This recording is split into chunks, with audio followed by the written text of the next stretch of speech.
KT have all the answers. I mean, Ku's not too tanky either. They're going to be really reliant on Gorilla and his ultimate if they want to play into some of these team fights. Because if that ult is down, and again, Someday with a flank on the back line of Kog'Maw and Varus could be quite deadly. That's right. Time for game 3. Let's see who takes the lead.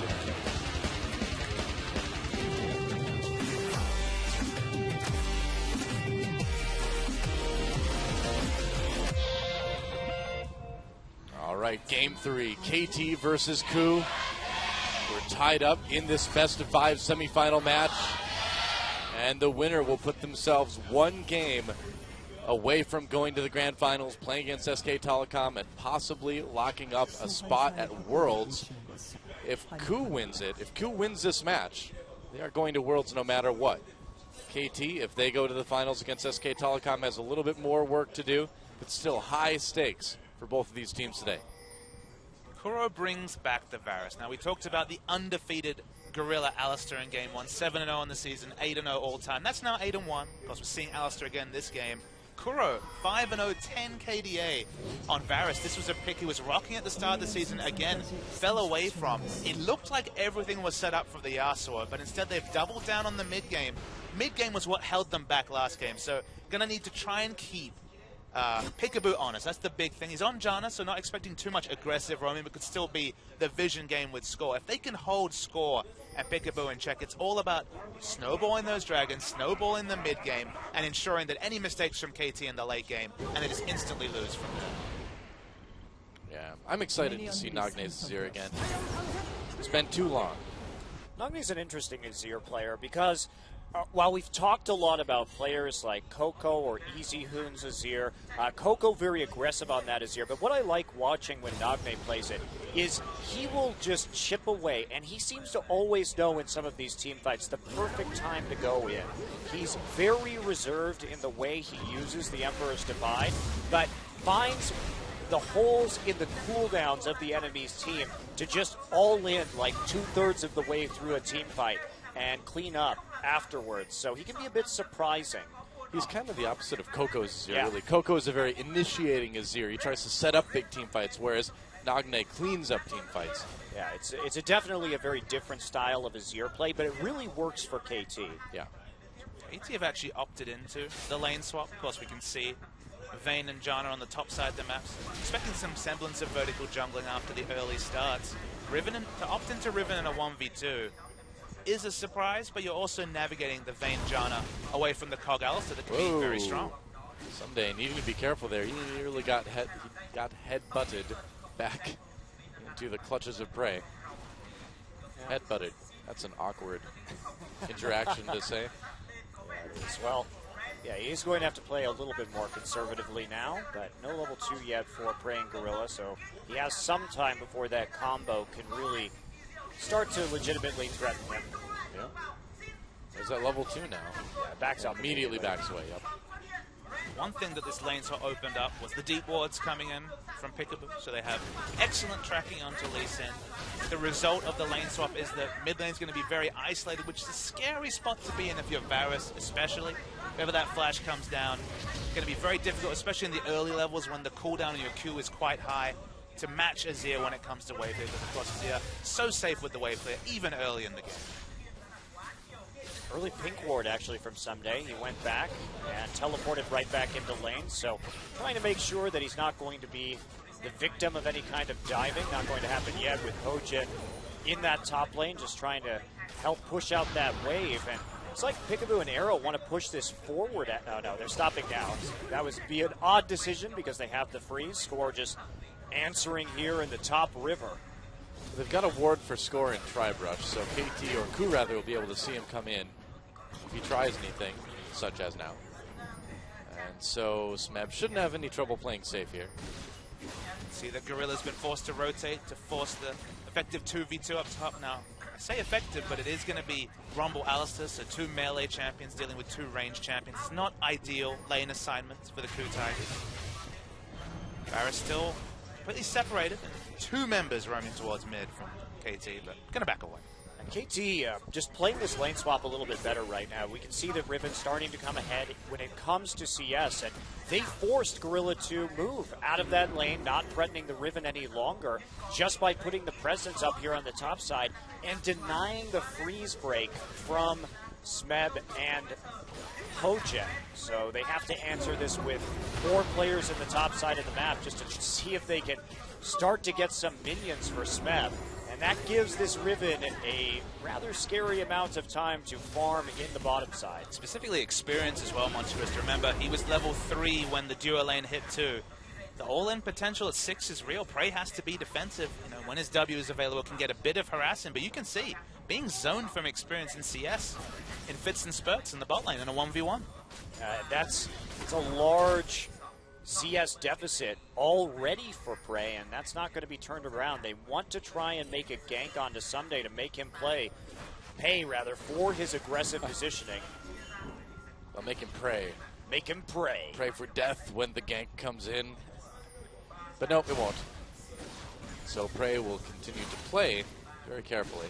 Someday can be so aggressive because he has 5 health potions. Didn't look for any sort of a long sword, just investing in potions, has the shield to block a bit of damage. Smart. I mean, you know you're going to be getting poked quite a bit in this lane, so might as well sustain and just make sure you can keep up on CS. Yeah, the pots and wards doing work. Gets that green ward in the river as he pushes forward and pushes out the freeze. Pink ward preventing the dive early on. So somebody really setting up for many contingencies in this particular lane swap situation, and KT comes out with a 300 gold lead in 6 minutes. That's pretty damn nice. This guy's so solid. I mean, there's a reason why Someday is a regular season MVP, and that's he's so adaptable. You know, he doesn't seem to really get phased no matter what sort of situation he's put in.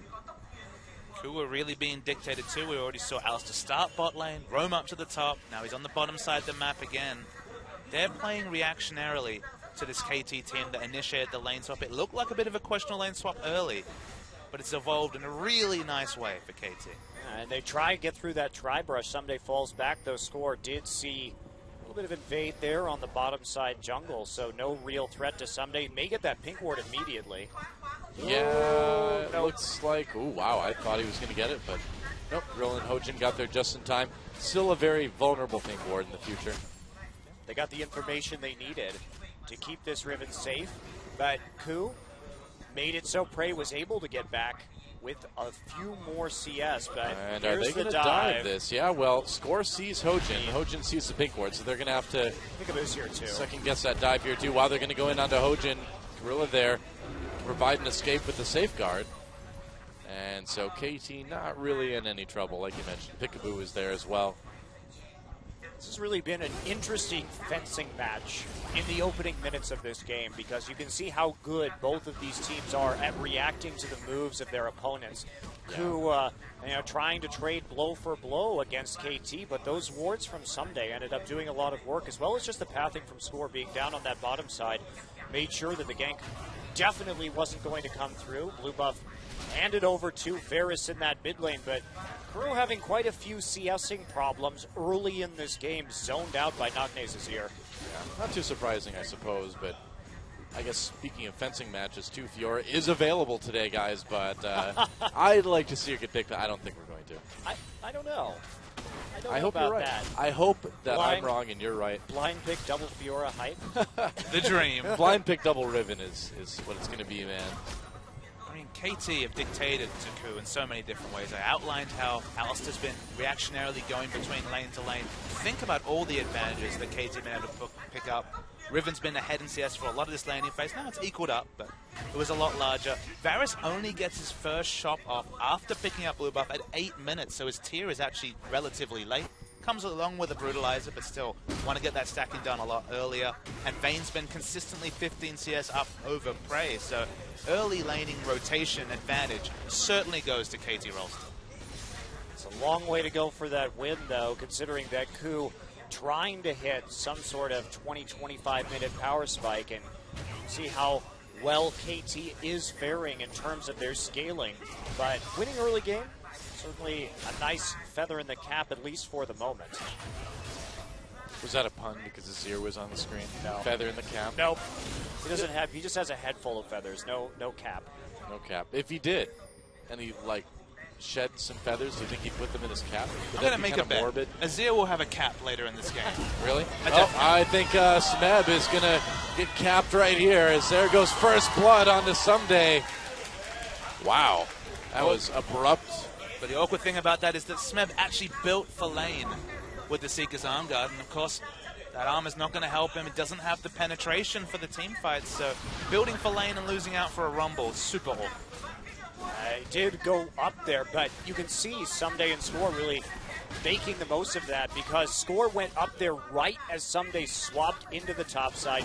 Knew that Someday already with that level 6 would be able to make that play. No really even time for Smeb to flash as he got hit by the flash body slam. And that is the last thing that you want if you're the Coup Tigers. You do not want that Riven to get first blood. No. Makes things many, many times harder than it needs to be. Accelerates the timer in terms of Smeb's irrelevance in the 1v1 in the sideline. Just makes it earlier and earlier, and that'll just, it's a strategic headache, just like the double teleport was in the previous game. Well, and we talked about how Coup didn't have split-pushing answers in the last game, but at least then you have a Victor or something. Maybe Victor can burst somebody down if they try to tower dive him or catch somebody unaware. But truly, Coup have no answers to split-pushing in this game. Varus and Kog'Maw not going to do it. That is absolutely terrifying to play against the Riven. And here we go. Remember, somebody still has flash. It seems like you need to stop the split push by just simply pushing down a ton of turrets in the mid game and getting enough of a map lead that they can't really do it. Exactly. You make the split push irrelevant by monopolizing Dragon, by rotating smartly around your Trinity Force, double AD. Remember, this is a double AD comp. They theoretically can get a huge turret lead if they can group with certain item timing, specifically Prey with the Trinity Force. Are we going to see an early Dragon here for the Tigers? They're grouping up by it. Have a lot of lane control in mid. Kuro's level 9, so of course can push waves in just a few seconds with just 2 charges of his Q. So they have the control. They need to establish something because otherwise Someday's going to overtake this game. The earlier Dragon, the better for the Coup Tigers. They really don't want to go late. Another possibility for Coup is, if they kill Nagne, there's no wave clear any longer, and they could go on a tear through the turrets. Well, Score knows he should know anyway that there's a ward in that brush, so he can't really come in and do anything about Smeb right now. He could clear the ward, but he's going to leave it for the moment, I guess.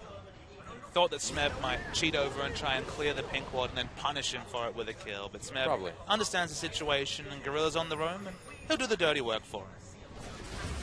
That's right. Leave the support to do the dirty work. I know how it is.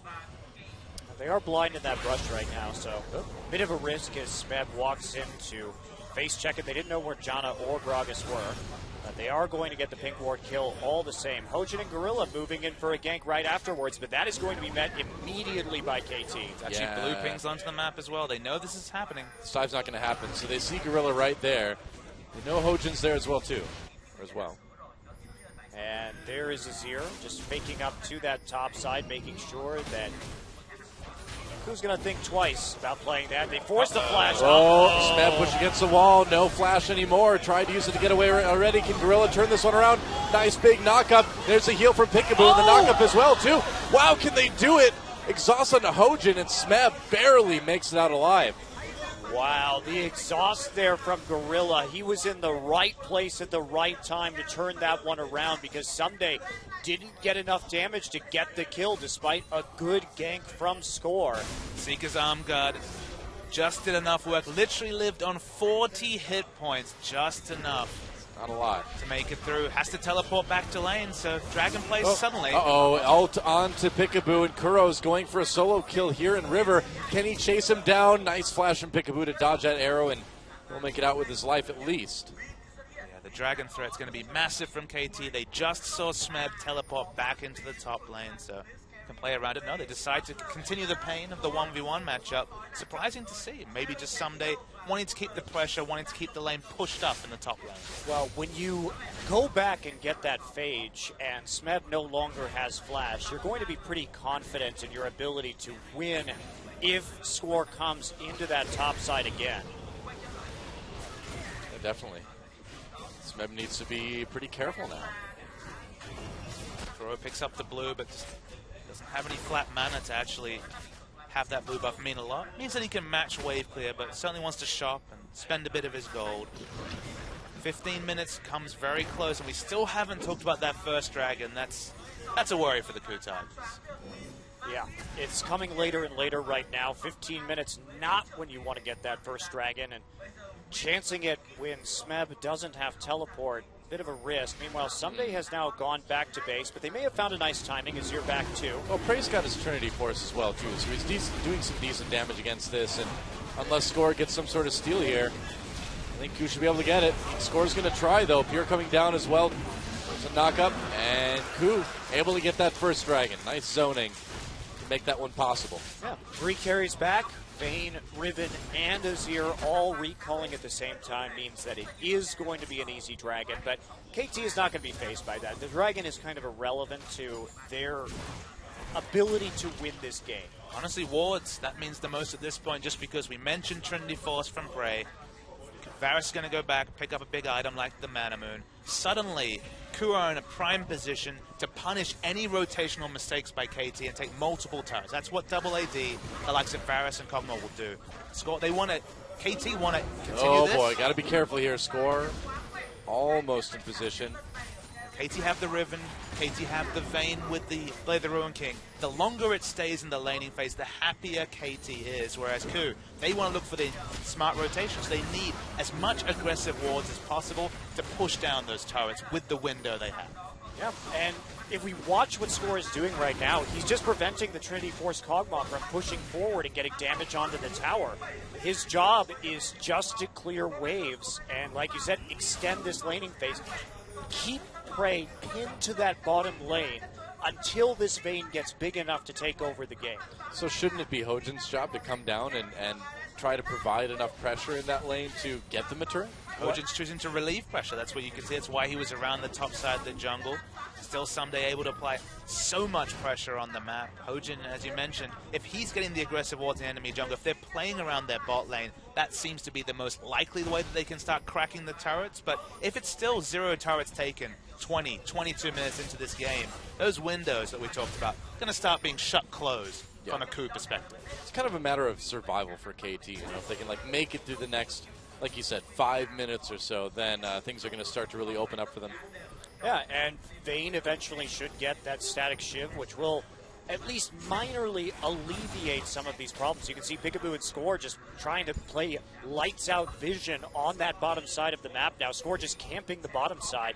Makes a lot of sense. So it's all about how Hojin plays this. The problem is that if he decides to gank and Score is there, it's an easy disengage between Monsoon and Explosive Cask. A small window, teleport just about to be up for Smeb, so maybe they can make a play around that cooldown, but Someday's only about 10 seconds away, so probably going to be unlikely that he can do that. Well, they're going to try, it would appear. Yeah, Crow coming down too. Everybody wants to make sure that this Tier 1 turret gets taken out. There's no ability to rotate wave clear to bot. That's why they're trying this KOO Tigers. They want to chip down this turret, get it down as fast as possible, rotate Prey into that much safer short lane in the mid lane. But well, every second they buy, so precious for KT. And KT just able to stave off the pressure. It looks pretty easy for KT at this point, actually. Doesn't look like they're having to try too hard to keep KOO from taking these turrets. Maybe it's harder than it looks, but no. But honestly, it's Score and Peekaboo getting the wards down, playing around that because they know exactly where KOO wants to go. But the dive, incredibly difficult with both Explosive Cask and the Monsoon there. What do you do? That's a good point. Forced to back away. Another minute or two adds to the timer. KOO just really want to force things. They're going to try again. This is a situation where you look at the mini-map, the red wards around this bot lane are all in the favor of KOO, so there's a time for them to rotate around, but everyone's going back to buy. Score's showing himself on this side of the jungle. They're just not being able to push down that first outer turret. They feel like they can rotate into so much more with the double AD. So the double AD window is being mostly muted. Yeah, it is. And Someday, too, he's buying a ton of wards for that top side himself. Again, Someday, he's prioritizing vision in a game where know, you usually think about Riven, oh, she really needs these items. She has to get huge. But instead, he's just been dumping his cash into wards to make sure that he can keep putting on the pressure. They're winning the pressure game in mid. They're winning the pressure game in top. And as a result, Score has changed his focus all about that bottom side into the matchup that they're going to be having the most trouble with right now. Ku trying to do the same thing, but Lee Sin just doesn't provide enough oomph to really make it work. Oh, Smeb backing off. I think he knows that Hojin is close by. His score's going to come in anyway. Smeb getting slowed, but doesn't really need to worry. Doesn't even need to use a flash or anything, so he's fine. But that turret may not be. Although it's a long time until a minion wave shows up for KT, so all right. I guess he'll be able to, I don't know, will he teleport back with Dragon coming up again in a minute? Well, they're going to try and group mid right now. Easy peasy. Wow, easy turret, yeah. They get it. Ku Tigers with the first turret of the game, and that's going to let them rotate down to this Dragon, maybe take the tier 1 first, but this is exactly what Ku needs right now. And I don't think that was worth it for KT. They were playing it right before, but as soon as we see that, we're going to see a TP, though. Yeah, they're going to try to get down to Kuro. Nice explosive cast, and they're going to maybe be able to take him out quickly. Smeb comes down with the teleport, but he runs right into a 1v4, flashes over the wall, dodges the Riven ult, and Gorilla comes in. Can they keep them alive? Nope, I guess not. Double kill for Someday as he catches up with the low health members of Ku, and well, there goes your siege. Okay, let's unpack this because this has been a lot of very technical map movement from both teams. KT there.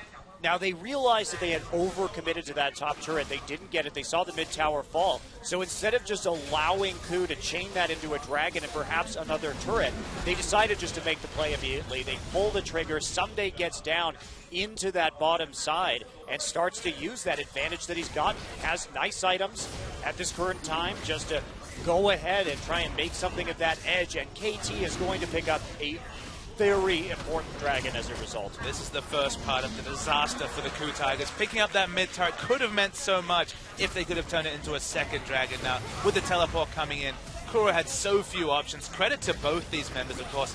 Rumble teleporting into what should have been immediate death. They open up a lot of space, but Someday still had flash and easy picking. And Smeb can't TP like that. He didn't have Equalizer. Remember, he dumped it on the wave when they proxied him off the tower in the top side.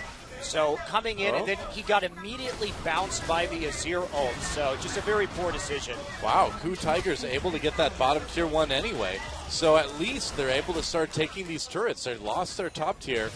The bigger problem, though, is look at the items that Riven has put together with those 2 kills. Black Cleaver into most of a Last Whisper. Reason why I say it's a disaster, Dragon taken by KT. Now we're looking at, you know, even if we're super optimistic, 24 minutes until the 5th dragon can be achieved. That's 46 minutes into this game. This game will end before then, and Prey could be in a little bit of trouble. Yeah, they throw the explosive cast. Prey has to use that flash to avoid death. The big issue is that now you're parking a Rumble against a super fed Riv, and that's not going to work out. So fighting for Dragon's your only true win condition if you're the Ku Tigers. And both times they've chosen these team fighting comps, these Dragon-focused comps, they've kind of been found out by KT's map movement. Yeah, KT is going to answer with the bottom tier 1, and that will tie up the turrets, which is something that absolutely cannot happen.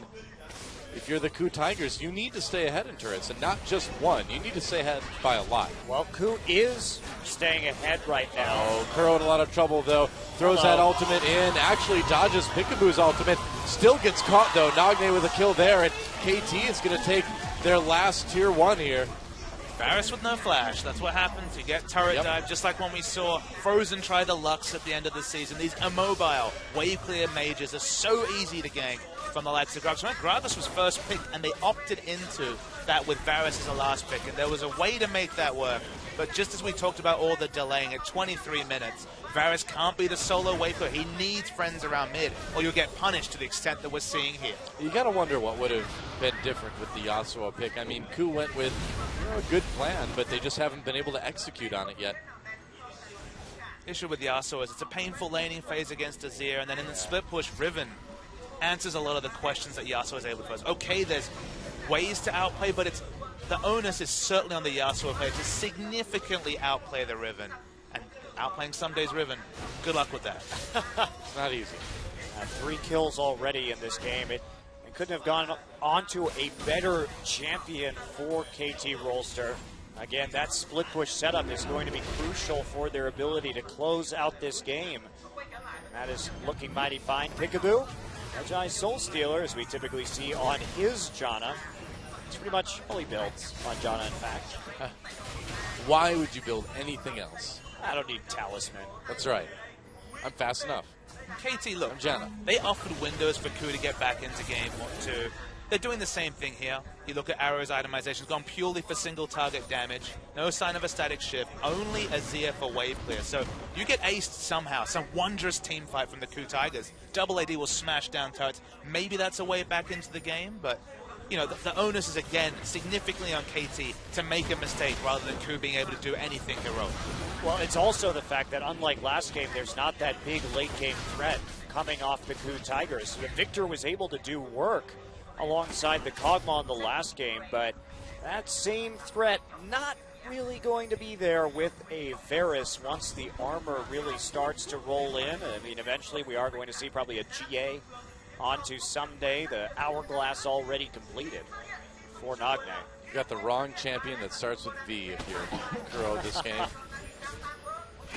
Damage is still certainly there for Ku. Remember, Rumble, Victor, both have very low item ceilings. Armor penetration and a bit of mana.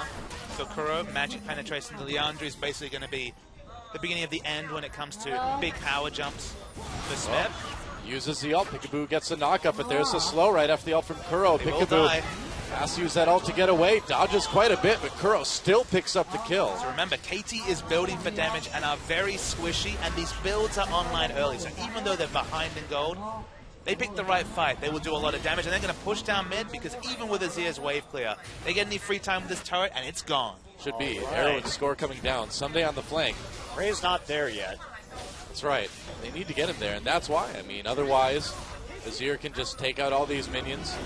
Ku needs to be terrified of this flank from the Riven, though, too. It looks like Hojin's found him. And Prey doesn't have flash. That's a significant factor. He never even got a single auto attack into the inner tower just because didn't want to get in range of any sort of flash Azir ultimate. So they have to play super, super safely. And you can see the flanks. Gragas on the minimap. Yeah, you just can't do this. Gragas coming in. Oh, He's going to man. knock Prey back Oh. right into Someday's stun. Kuro throws in an arrow, does a bit of damage. Someday's zoned out a bit. They're going to chase Gorilla off as he pops his ultimate score. And Arrow coming in. Arrow has his ultimate active right now. Nagne looking to come over the wall. He's going to do damage with his Sand Soldiers. Either way, Ku pushed off. Very low health here. Amazingly, no kills on either side. That was a pretty solid disengage from Ku. The score is going to be so frustrating. The Kog'Maw delivery system literally into Yeah. melee range Into the stun from of Riven, the Riven, nonetheless. but they couldn't pick up a kill. They try to cheat towards Baron. They have exclusive vision around that objective. Ku have to be so careful with their next move. Yeah, KT, though, they need to be careful about the kiting from Ku because they do not have good engage after that Gragas explosive cast boy. is down. And they're starting to ping onto the Baron. They are completely blind. Yeah, and KT's waiting for them. Got to be so careful with. KT, they just need to stick to the split push. You should be happy you stopped the siege onto your tier 2. Don't overcommit to those fights because Gorilla and Kuro showed that there is strong disengage. There is strong kiting right now from this Ku Tigers roster, and there's going to be a lot of free time. And this is what they need to do. Just break it up on the map right now. They're going to get the dragon. They're going to get some pressure onto a tier 2. Much better decision. Yeah, easy second dragon for KT Rolster, and they are moving into a pretty comfortable late mid game at this point.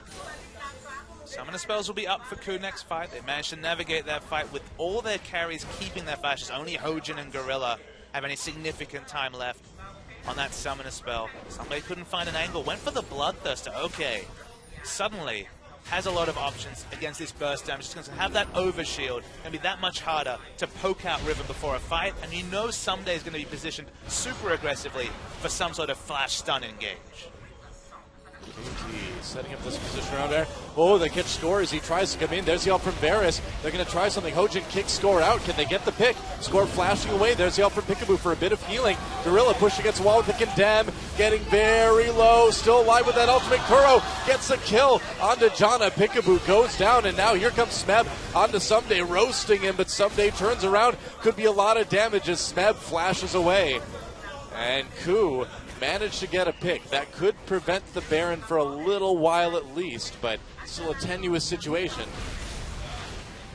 Ku is playing this composition very well. Yeah, and that's what they should be doing.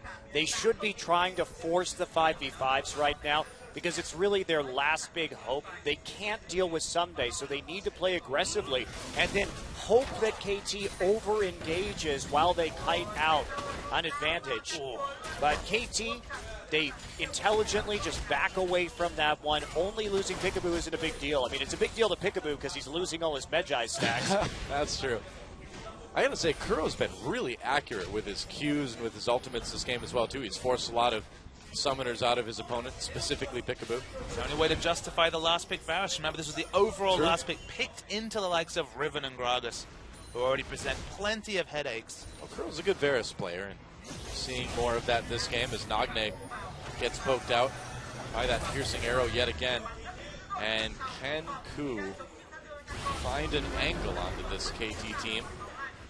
They need picks and they need to kite back when KT engages.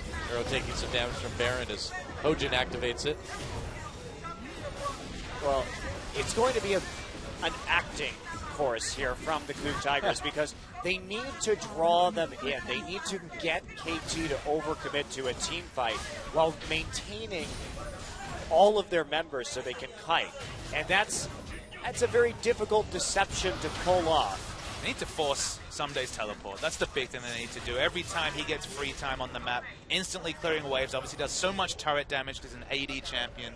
And just stacks that item and just does more and more towards these turrets. So forcing a teleport, forcing a team fight is the most they want to do. Because if they're just forced to have Smev match him in the side waves, there's so much room for Someday to get that solo kill, like he did the previous game, and keep forcing things for KT Rolster. KT getting aggressive in Ku's jungle right now onto Gorilla. Hojin lands the Q, and that's going to scare score away. Another Q comes in from Kuro with that piercing arrow. KT still has decent position around Baron, but there's a couple wards for Ku, keeping him aware of what's going on. So more split pushing. Summoners teleports up for both top laners at the moment. I like that Nagne went for the Rylai's Crystal Scepter here as a third item.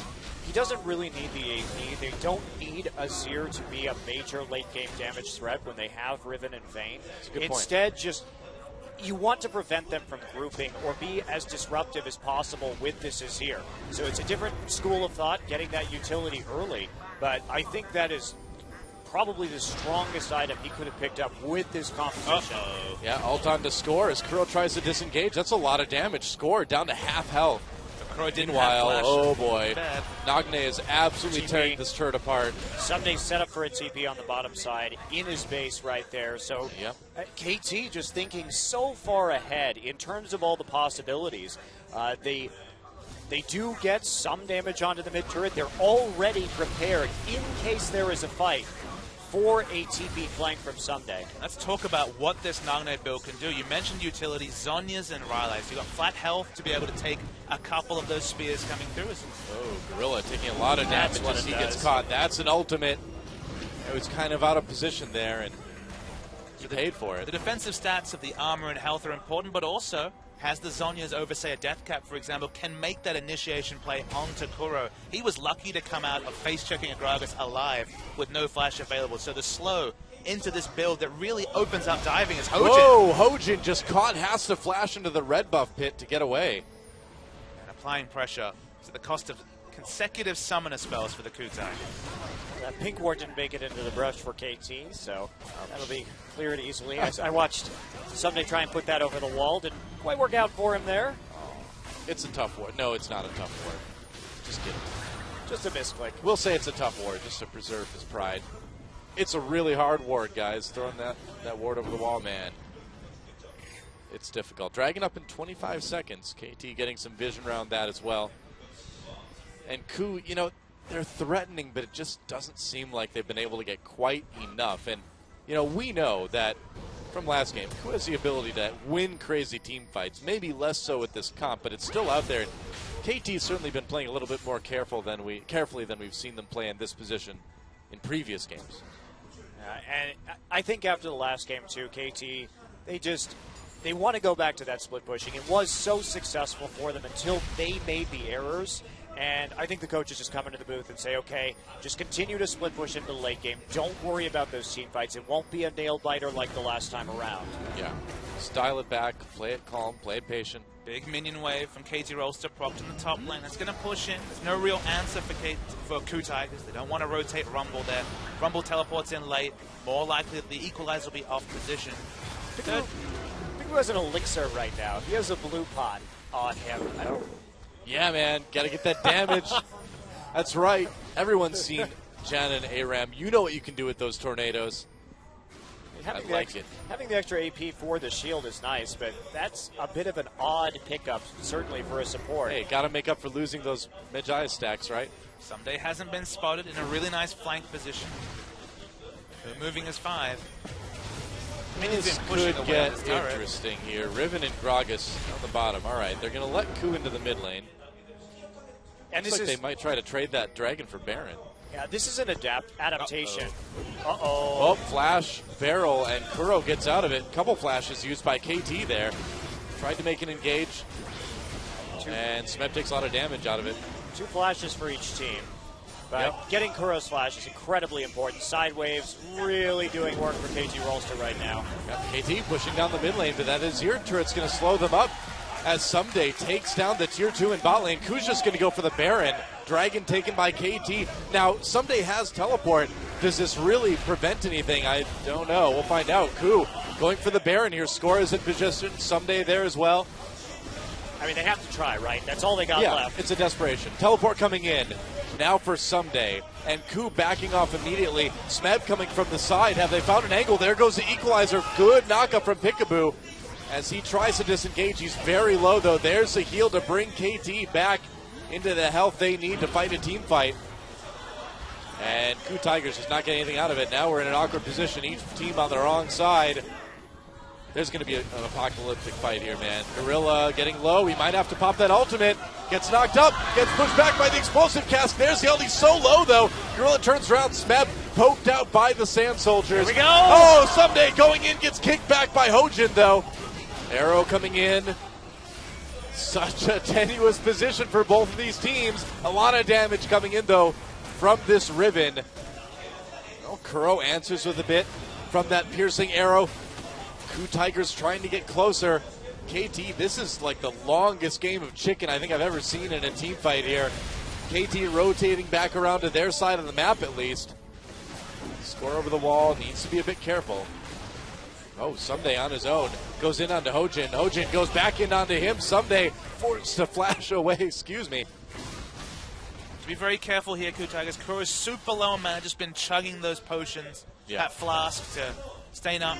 Gorilla's actually managed to walk from base all the way back. They really need to go back shop, specifically get mana onto both Cogmore and Varus, because right now they can't stave off any pressure. But they're going in onto Baron, man. They've managed to push KT back to their side of the map and put lane pressure on for the moment. They're going for it. Equalizer's back up. KT knows what's going on here, but can they stop it? Smeb already very, very low. There's Equalizer going down to help with Baron. They get the Baron. Can they win the team fight? Score locked up. Kuro, where's his ultimate? He'd already used it. There goes Kuro. Arrow with the kill, and Gorilla is going to follow his ADC, or his mid laner rather, pretty soon. 2 kills for KT. That is 2 Baron buffs off of the KU Tigers. I think KT is still happy with the way this one's resulting. As Hojin in a bit of trouble. Peekaboo, he wants those Medjaya stacks. Not going to get one there, though. There's no wave clear left for KU. Remember, Varus is the true wave clear god in this situation. The Baron up minions, though, are dissuading KT and KU. 2 kills for a Baron. They'll take it. I guess. I mean, they're able to hold off the aggression for the moment, but how much does this really accomplish? I think that was the best possible situation for KU because they were faced with a very unfortunate decision. But let's take a look at how this happens. I mean, Kuro has no mana. He's just condemned into the wall. Pretty easily taken out. Arrow big enough right now to just pile on through with those silver bolts through the Alistar ultimate. But from KU's perspective, they at least forced the teleport from Someday. They got out with their lives. They got some good poke down. They were the first one to get the recall onto the Alistar.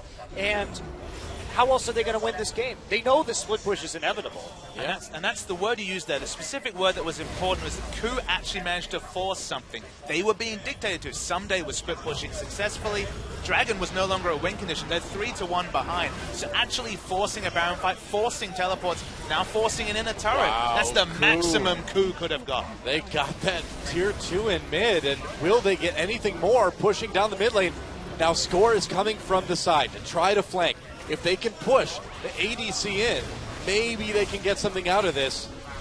Oh, Score looking to come in. Peekaboo's right there. They spot him with the ward. There goes the inhibitor turret. Ku, are they going to be stopped here? This game is very close. Again, That was some Ku really Tigers. good shot calling from Ku. No kidding. They're making this work, even through the most difficult of circumstances. Ku coming in. Are they going to actually get an inhibitor here? I think they are. Wow, they get an inhibitor out of it. Ku Tigers, doesn't matter what the comps are, doesn't matter what the situation is, they will always make it competitive. Yeah, and we know them for their shot calling. That has been one of their primary strengths. They are an elite team when it comes to shot calling, even on a perspective on the world stage.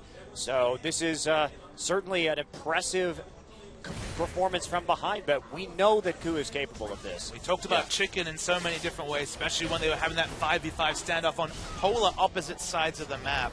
They won the game of Chicken. They rushed down Baron despite showing that they had no mana. KT went back. Ku took that objective, finally forcing something after being dictated to for so long. And now at 40 minutes, they have the first inhibitor down, which is crazy to think given that this Riven's been 3-0-0 for 25 minutes. Man, Steven Spielberg's going to need to go back and re-edit Jurassic Park so it says Ku finds a way. That's what everybody's going to be saying if they win this game. Ku finds a way. Finds a way. Well, Sunday's there been it is. 3-0-0. Now 6 items basically can just only really improve his Brutalizer and Zhonya's, but he hasn't been able to force anything, barring a single outer turret on the bottom lane of this map. Well, he can like pentakill at any moment. That's the thing, is that we know this Riven can be unleashed at a moment's notice. Like, it takes one person on Ku being out of position. Speaking of being out of position, look at how many flank wards there are for someday if we do see a dragon fight. Yeah, they're definitely set up. Oh, man. Aha! It's a pause. It's been like 30 minutes of the previous game, 30 minutes of this game. Looks like we're going to get the restart, though. Yes. The big dragon fight's coming. We are back in the game now, and can Ku Tigers take this dragon? They really need to keep this one away from KT. KT has 3. Ku just has 1 at the moment. They're not going to waste any time. They do start it, but KT's right there threatening. They need to be very careful. Smed really needs to consider teleporting down here in the near future. They're activating the dragon. They're going to go for it. There's so many different flank wards. We can see someday in base. He's looking for the home guard backline engage. Yeah. Kuro has flash, but Prey does not. A dragon leashing back just a little bit. Trying to make some this help. difficult. They want to find some skill shot to enable All right, this. Here we this is go. it. Dragon getting very, very low. Can KT get it? The knockup comes in. Big explosive cast. Dragon releashing. Prey takes out the Gragas immediately. Dragon sells lots of health. 2 kills from Ku coming in already, but there's a kill for the Vayne. They respond. Someday takes out Kuro. Equalizer comes down, and it's 2v2 at the moment. No, 2v3. KT manages to win the fight against Ku. Dragon's still alive. No, it did go down. It went down in favor of KT, and Ku in a lot of trouble now. Someday trying to get there, but he's going to settle for the wave instead. I think they can be quite happy with how that turned out. Yeah, now they're on the cusp of that 5th dragon. They Yep. found the engage. Someday had enough money to buy the GA right before that team fight started, and that did work. He was able to chase Kuro down, and they got the necessary kills. I mean, Score just had a great engage. That is beautiful. Yeah, that is a absolutely fantastic play. Riven was always going to find her way into the backline. Didn't even have to use flash. Eventually, flash repositioned, just zerged down Kuro. Kuro was the person with flash. Prey did not have it, so credit to him on his position in this fight. But when you've got a Riven flanking with flash available, 2 immobile backline carries, someone's always going to die, barring some amazing kiting back from the Ku Tiger. You know, we also failed to mention, too, that Someday had his GA for that fight, and that Guardian Angel certainly helped out, keeping him alive, well, alive again, rather, and helping them have that 3v2. Props to Score for the setup on that. That was really, really good. That was perfect. I'm a little bit surprised Hojin didn't just kick him away when he came in. Talking about split-second reactions when there's a lot of shot calling going on. I guess. Difficult. Obviously, used to flash. If it's the body slam into ult, there's a lot of counterplay. When it's the flash, it's very hard to make any sort of instant decisions. I there. demand the best. Only from my the players, best. Papa Smithy. Don't give me those excuses. Lord Doa is not amused by your excuses. I am displeased. Mediocre. We're changing your name to Peasant Smithy after this. How about Immortan Doa? Immortan Don't? No. Let's see. Two Tigers pushing down the mid lane. They are unbothered by this 4-dragon situation. They know they still have the strong siege comp, and they need to really use it for everything it's worth here. The good flank wards, they don't have to worry about the home guard teleport this time, so moving as a 5-man unit is all KT can really hope to do, because if they just go back to the laning phase, they just go back to defending their turrets. Oh, they're going to go for this Baron again. They can rush it down very, very quickly, as we've seen before already. Score coming in. Can he be the hero once again? No, KT gets that Baron. Can they survive the engage from KT? No, the engage from Ku comes in, and KT forced to run back. Now that is a second Baron in a row for the KT, or for Ku rather. Ku has played around this Baron so beautifully. Yeah, shot calling has been good, and I mean that it makes it so scary when you're playing against the Ku Tigers. When you have that much of an advantage, compositionally, map position-wise, how does Ku keep doing this? I mean, it's pretty incredible. We look at Someday, too. He's 170 CS above Sven. Yeah. And, I mean, well, look at Nagne. He's 130 CS above Kuro. But surely that's KT's inability to rotate an obvious advantage, an obvious 1v1 split push advantage, rather than any phenomenal play by Someday. Someday's picked up a lot of CS, but it's just not been translated into a situation where he's knocking on an inhibitor. And that's just poor rotational play by KT. Well, they had to fight at that last dragon, though, and so they had to burn the TP, and you don't want Someday in that bottom side where he's most able to threaten an inhibitor right now while the Baron is spawning. And it looked like KT. They had the crab, but the damage from Ku Tigers is very high. Against that Baron, they have those 2 AD carries. They have a Leandri's Torment. Someday here, waiting to TP in. Well, he's waiting. He's trying to fake them out right now. Yeah, he doesn't have teleport. My bad.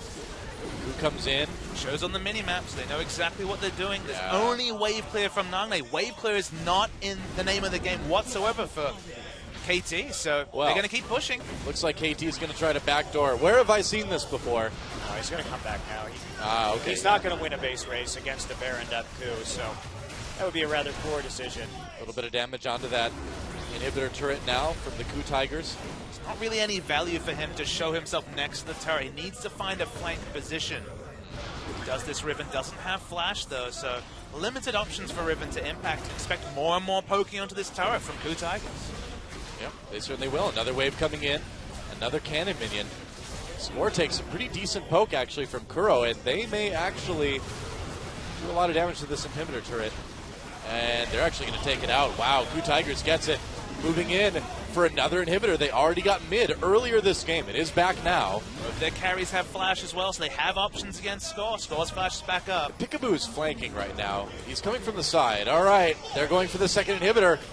Peekaboo has to run back into his own jungle there, and the Ku Tigers just setting up for another inhibitor now. They put so much pressure on with these 2 Barons. It really has been those 2 Barons that have let Ku stay in this game and even take a little bit of an edge despite being down at gold.